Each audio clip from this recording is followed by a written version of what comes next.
everyone. Welcome back to my channel. This is Sir Josh Knowledge Nook, your learning corner.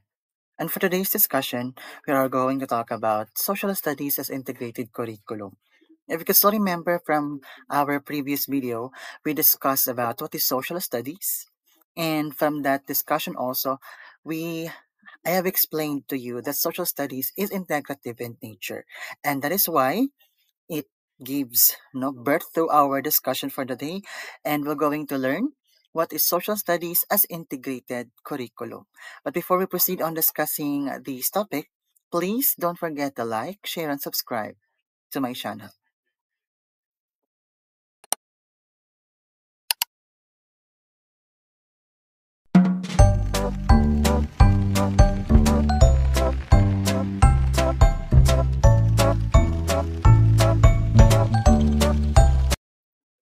So now let us try to understand how social studies is considered as an integrated curriculum.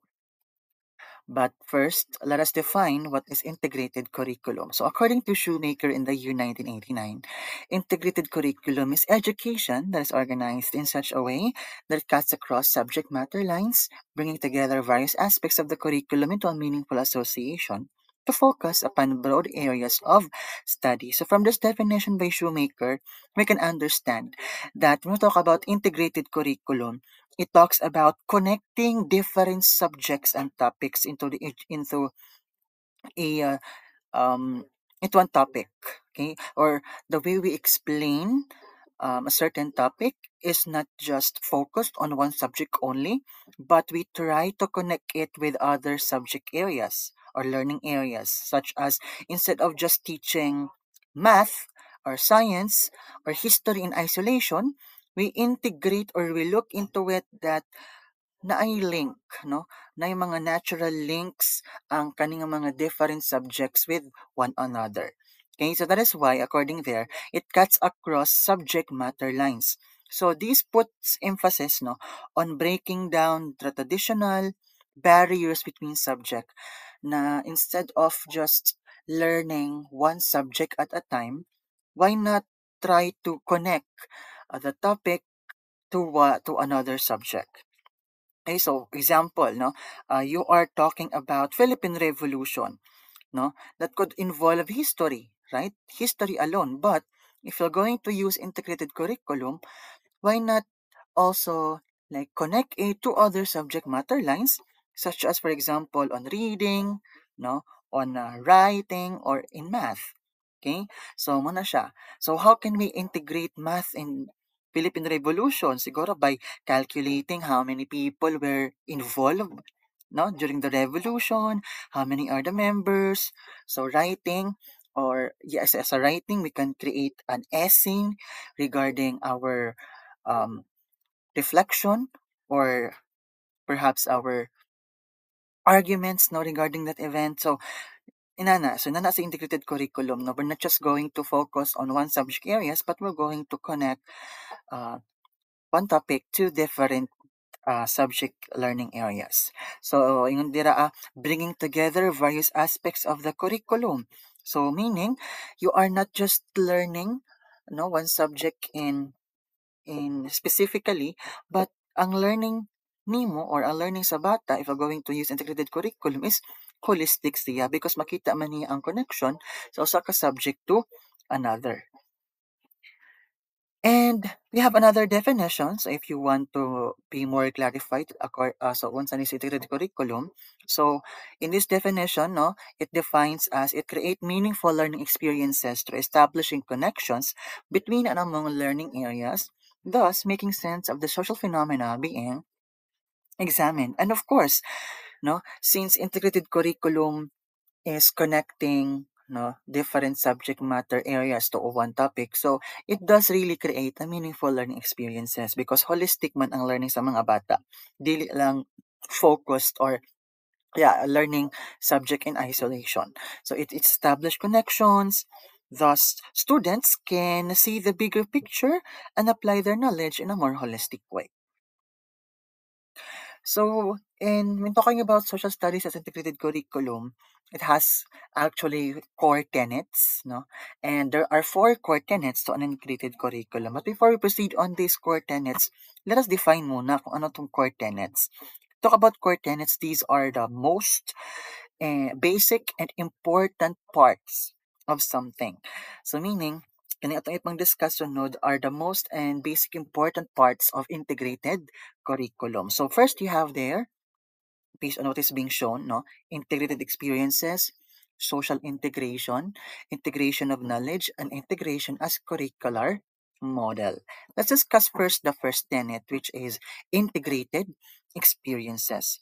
So when we talk about integrated experiences, the learners take an active role in the educational process by linking experiences with the information shared by the teachers. So meaning, sa integrated experiences, from the word integrated, so we are trying to connect the experiences of our students, no, based on the topic, no. So meaning they are going to learn the topic through also integrating their experiences. So mo na siyang murag it go this aligns with constructivist, no, learning theory, wherein talk about constructivist learning theory. um, our students create their own knowledge and understanding using their experiences. So mapod na siya sa integrated experiences, no. We let our students link their experiences to the topic, ano, and in such a way that they also take an active role in the educational process. So gone are those days wherein students were just passive recipients of information. No, it's now time for our students to be an active participant, no, sa mga different learning processes na buhaton nato. And another is that they reflect on their lived experiences while connecting it to the curriculum content. So yeah, no, so this reinforces the importance of reflection in the learning process. So sa kanina core tenet, no, or important parts, so students are encouraged to think critically about their own experiences and how they can relate this to the material being taught. So that's what we call integrated experiences, from the word integrate, experience. So mo na siya ato i-connect ang mga experiences nato sa topic para mas masabtan nato siya. Another important part of integrated curriculum is social integration. Talk about social integration, it encourages learners to examine the content from positions of power and actions. It presents rich opportunities for learners to become socially aware and engage. So from these um, important part of integrated curriculum, it empowers our student not just to passively receive or to just passively kind observe what is happening in our society. Kaya since it's an important part of integrated curriculum, so we are trying to also let our students be aware of what is happening in the society by integrating what the different issues in the society to our lessons. For them to for them to also their examine the content from positions of powers and actions. Meaning we are trying to empower our students makaparticipate sila to challenge or create something new, no, or to provide some ideas and solutions to some social issues that is being faced by the society. So that is why, yeah, sa ikaduha nga, no, na bullet, that it presents them a rich opportunities to become socially aware and engaged. The next we have integration of knowledge. So from the word integration and the knowledge again, no, we are trying to let our students use and connect all of the all of their learned lessons, no, and knowledge from their previous experiences and from the previous lessons that we discussed in the classrooms or in school, o sa mga na-learn sa school. So integration of knowledge happens when learners solve problems using eclectic approaches acquired from various personal and classroom-based experiences. Talk about eclectic approaches, we are trying to combine two or more approaches. So that is why integration of knowledge is not just about what you learned recently, but also we are trying to also like recall, no, and apply what we learned from the past. So solve problems. Okay. And the last core tenet, the most important part of integrated curriculum is integration as curricular. So, integration as curricular is when the curriculum mirrors the realities and issues relevant to learners. So, of course, the contents that the curricularist, no, or as teachers nga ato ang dapat itudlo sa mga bata should mirror the reality and issues that are relevant to learners. So, for them to all, marabag contextualize ganyan ang learning na dili layo sa ilaha ang lessons or topic kay para mas makasabot sila no so kung unsa ang imong gustong i-discuss no especially if you're talking about social studies wherein it's really issue based no so in the process and integration as curricular also sees that the process takes precedence over product. So here we are not anymore focusing on the finished product that is being created by the students, but we are trying to give more emphasis and importance on how they create the output that imong gihatag sa imong mga students because probably mapod niya ang usa sa mga not so good practice no especially when we're elementary or high school na if magpahimo ganig mga scrapbooks or any output, we see to it that daghang design, nindot siya tan-awon, because we perceive that teacher will just see the design or yeah, the finished product, no, of our output. But actually, in integration as in integrated curriculum, di na siya mao dapat ang ato ang i-focus but rather the processes na or ang content no sa gipanghimo sa mga bata. So when there is a concerted emphasis also on project-based learning with a direct application to addressing real-world issue. So sa integrated curriculum pod, especially in this part na integration as curricular, we are trying to shift from traditional assessment to project-based learning.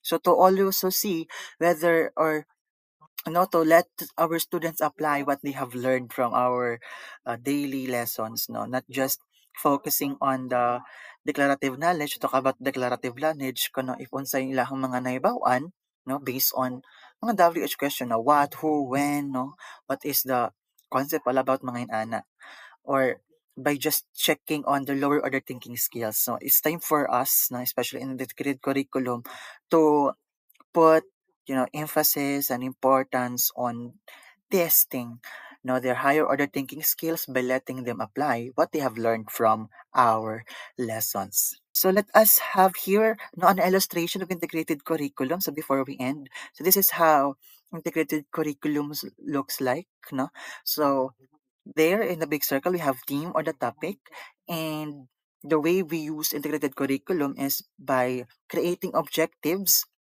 that is integrated in nature. So example of that is this one.